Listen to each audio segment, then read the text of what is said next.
अब मुझसे इसका दुख और नहीं देखा जाता। मुझे इसके बाबूजी को बताना ही होगा कि राधिका और देव का विवाह हो चुका है। राधिका ही देव बाबू की पत्नी है।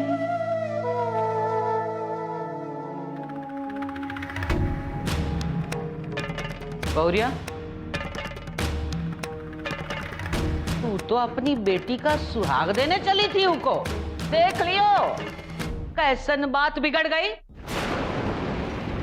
अम्मा जी, बात बिल्कुल नहीं बिगड़ती अगर मैं पंचों को सच बता देती। मैं आपके डर की वजह से कुछ बोल नहीं पाई उनके सामने। फिर हुई बात। कितनी बार समझाया तो को कि सबको सच बताई के किसी का भला ना होवेगो। पर अम्मा जी, सच छुपाकर भी तो कुछ भला नहीं हो रहा है ना। अच्छा ठीक है, जा जा बताई दे लल्ला को। जब लल्ला को पता चलेगो कि तूने इतना बड़ा सच उसे छुपायो है तो लल्ला नाराज हो जावेगो, तो को छोड़ के चला जावेगो। समाज को पता चलेगो तो समाज लल्ला के नाम पर थूकेगो। सब लल्ला सहन ना कर पावेगो। क्या करेगो लल्ला? जमुना जी में जाकर डूब मरेगो। अम्मा जी, ये बात सुन के तोरा दिल दहल रहा है तो तू देख कैसे पावेगी बहुरिया। इसीलिए कहते हैं इको ठाकुर जी की इच्छा समझ के ऊकी लीला के सामने सर झुकाई ले। आज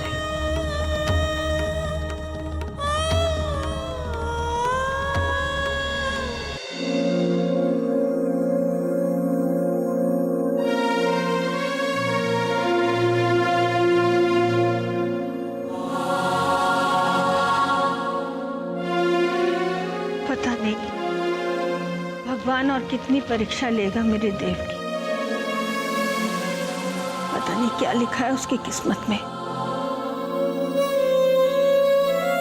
ऐसा कौन सा पाप किया है हमने जिसकी सजा देव भुगत रहा है। काश हमने ये निर्णय लेने से पहले आचार संहिता पढ़ ली होती। वो तो अच्छा हुआ भौजी कि सगाई से पहले ही बात सामने आ गई। जो सगाई के बाद शादी टूट जाती तब बेचारे शास्त्री जी का मुंह दिखाते समाज को। अब बिल्कुल सही कह रहे हैं बाबूजी, आप बिल्कुल सही। हम तो ये सोच रहे थे कि शास्त्री जी की एक बेटी पहले ही घर से भाग गई है और उसकी बदनामी वो सह रहे हैं। अब दूसरी बेटी की शादी टूट गई है, उसका सदमा पता नहीं कैसे सह पाएंगे। मुझे लगता है आप सबको ये सब सोचने की जरूरत नहीं है, क्योंकि वैसे भी जो हमारे शास्त्री जी है ना, थोड़ी मोटी चमड़ी के। मृणालिनी, ऐसे समय में तुम इतनी ऊंची बातें कर रही हो। तो और कैसी बातें करो प्लीज। और वैसे भी तुम्हारे पास इस प्रॉब्लम का कोई सोल्यूशन तो है नहीं, इसलिए मुझे लगता है कि ऐसी सिचुएशन में आप सबके पास रोने के सिवाय और कोई चारा नहीं।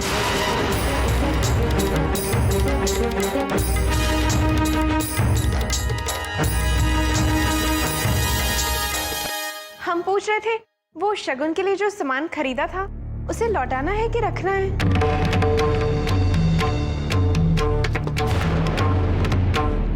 अर्जुन, अपने कमरे में ले जाओ और अच्छी तरह समझाओ कब कहाँ क्या बोला जाता है। जी बाबूजी, जी। तू क्या ताक रहा हुआ? पानी लेके आ, भाभी के लिए, चाची माँ के लिए।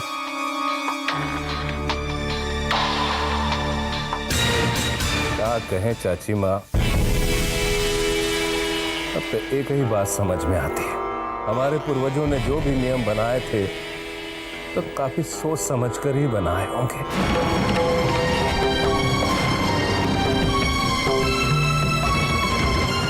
हंसी भजैया से प्रार्थना करते हैं कि देव बाबू को ये दुख सहने की शक्ति दे।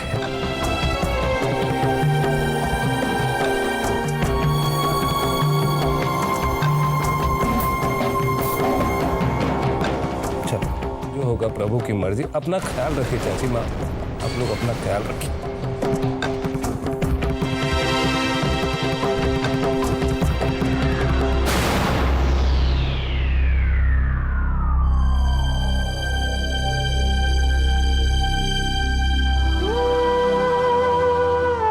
दादी माँ, आप लोग इस तरह हिम्मत ना हारिए। कान्हा हमारे देव भैया के साथ इस तरह नाइंसाफी नहीं कर सकते।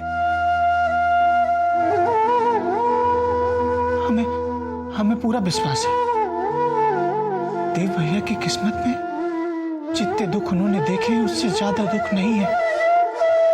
किसकी किस्मत में क्या लिखा है सिर्फ ऊपर वाला जानता है। माँ जी, हम कह रहे हैं ना, सब ठीक हो जाएगा। जो भी होगा अच्छा ही होगा। भगवान करे ऐसा ही हो बच्चों।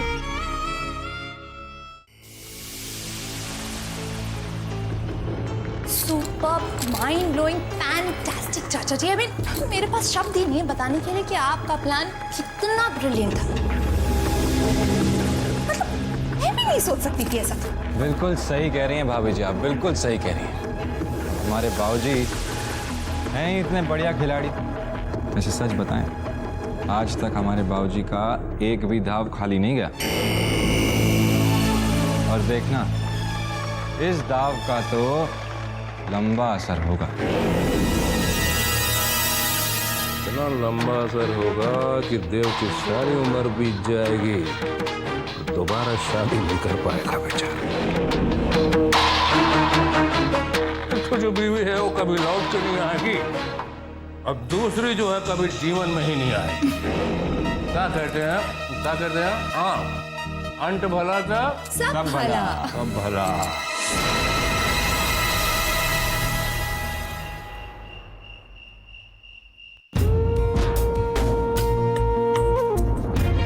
ये सगाई नहीं हो सकती।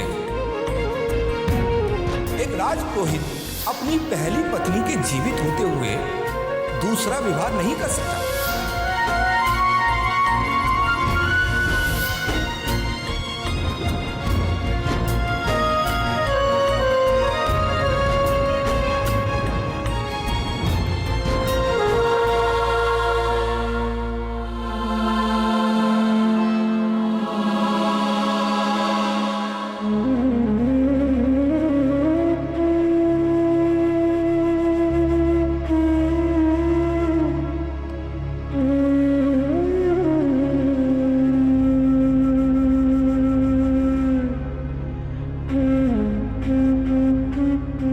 राधिका का दुख मुझसे देखा नहीं जा रहा देवकी जी।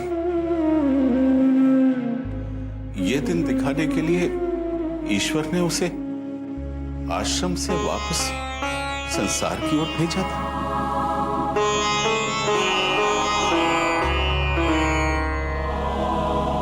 वो तो विवाह के लिए स्वीकृति ही नहीं दे रही थी। हमने ही उसे मनाया, उसे सुख के स्वप्न दिखाए, और अंत में इतना घोर दुख दे दिए। और देव बाबू, बारंबार मेरे निर्णयों के कारण उन्हें अपमान सहना पड़ा। पता नहीं ठाकुर जी के मन में क्या। मुझे तो लग रहा है जी ठाकुर जी हमारी परीक्षा ले रहे हैं। वो देखना चाह रहे हैं कि हमारी भक्ति में कितनी शक्ति है जी। वो देखना चाह रहे हैं कि हम हार के थक के बैठ जाएंगे या अपनी खुशियों के लिए लड़ते रहेंगे। क्योंकि ये जो भी हुआ है ना जी, ना तो ये ठाकुर जी की इच्छा हो सकती है, ना उनका न्याय। पर अब जब प्रभु ने हमारे सामने ये दुख रखा है, तो इसका समाधान भी उन्होंने अवश्य सोचा होगा जी। बस वो ये चाहते हैं जी कि इसका समाधान हम खुद ढूंढें। आप सत्य कह रही हैं देवकी जी। इस समस्या का समाधान हमें ही खोजना होगा।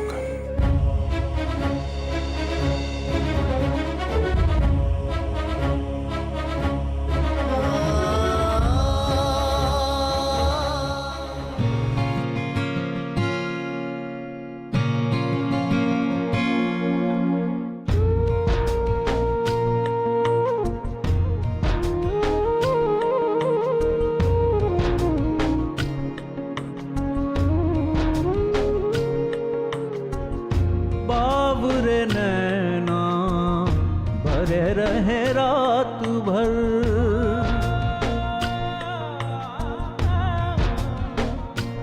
ओ बाबरे नैना भरे रहे रात भर, सोए जागे जागे सोए जाने किस बात पर, सोए जागे जागे सोए जाने किस बात पर, मन खुश भी है बेचैन भी, उलझन कैसी दिन रैन की, अब तू ही आके बोल कान्हा गांठे सारी खोल, तू जो कह दे चल जाऊं इस आग पर,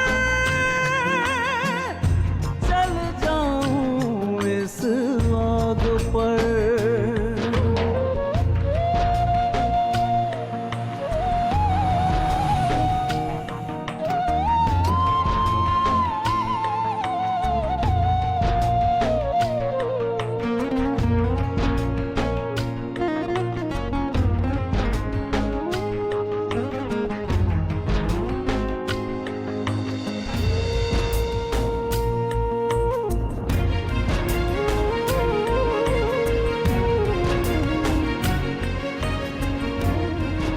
तुम आप इतनी रात को यहाँ?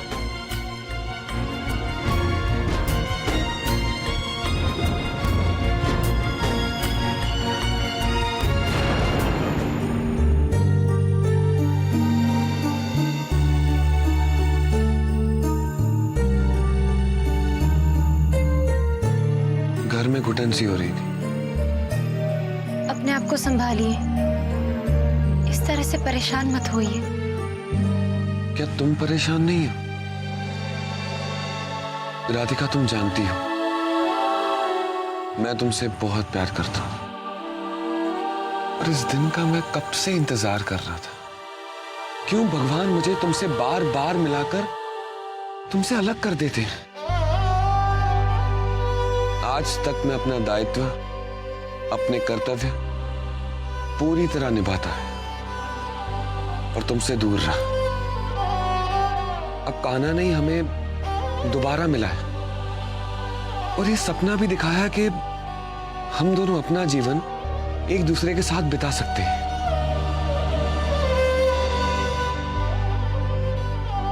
पर सपना पूरा होने से पहले ही टूट भी गया। क्यों राधिका, हम दोनों के साथ ऐसा क्यों हो रहा है? भगवान के मन में क्या है इंसान कभी नहीं जान पाया है। उन्होंने जो कुछ भी किया कुछ सोचकर ही किया होगा। अब हमें अलग जीने की आदत डालनी होगी। नहीं राधिका, मैं तुमसे अलग नहीं रह सकता। तुम्हारे बिना मैंने एक एक पल कैसे गुजारा है वो मैं ही जानता हूं। और तुम भी दिन रात इसी आग में जली हो ना। फिर हम लोग इसे किस्मत का फैसला मानकर चुप कैसे रहे? हम दोनों समाज के नियमों से बंधे हुए हैं। नहीं मानता मैं इस समाज को, ना ही इसके नियमों को। मुझे इन सब की कोई परवाह नहीं। मुझे तुमसे शादी करने से कोई नहीं रोक सकता, चाहे इसके लिए मुझे अपना राजपुरोहित का पद भी क्यों ना। नहीं नहीं, ऐसा मत कहिए। ये आपके बाबूजी का सपना था। माँ और दादी माँ गर्व महसूस करते हैं जब वो आपको राजपुरोहित की गद्दी पर देखते हैं। इस पद के आगे हमारे प्यार का कोई मोल नहीं है। हमारे प्यार के आगे भगवान को झुकना ही होगा। वो हम दोनों को इस तरह अलग नहीं रख सकते। मैंने भाग्य के आगे अपना सर झुका लिया है।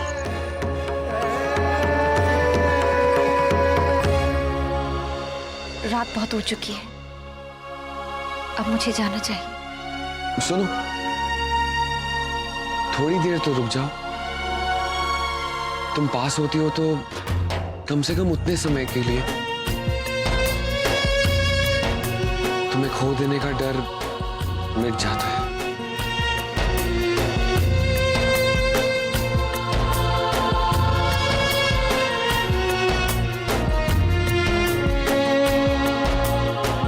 जिसे पाया ही नहीं, उसे खोने का क्या डर।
जाना है चाची माँ, वो भी इतना सवेरे सवेरे।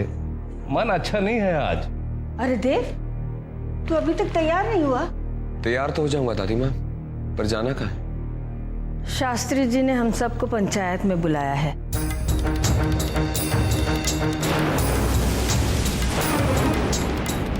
वो कुछ कहना चाहते हैं और समय पे पहुंचना है। जी दादी माँ, मैं भी तैयार हो जाता हूँ। चलो बहू। बाबूजी, ये शास्त्री जी सुबह सुबह काहे बुलाए? चाय। पैक करा लीजिए इसको शास्त्री जी के लिए। अरे रखिए यहाँ पे, पंचायत में जाना है अभी।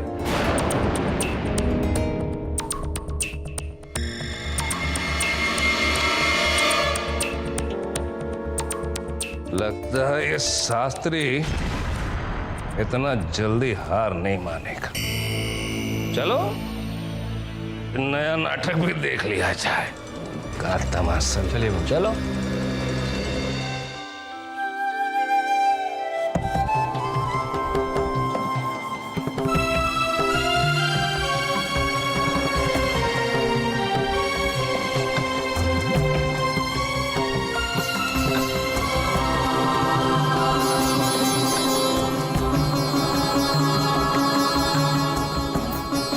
आप सब लोग शांत हो जाइए और अब शास्त्री जी स्वयं हमें बताएंगे कि आखिर उन्होंने ये पंचायत क्यों बुलवाई है। शास्त्री जी।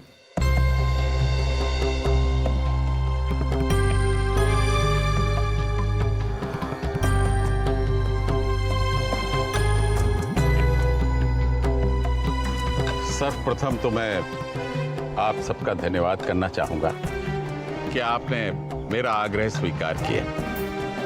कल आप हमारे यहाँ आए थे और आपने मुझे राजपुरोहित धर्म आचार संहिता का वो नियम बताया जिसका मुझे ज्ञान नहीं था, जिसमें यह उल्लेखित है कि देव राजपुरोहित दूसरा विवाह नहीं कर सकते।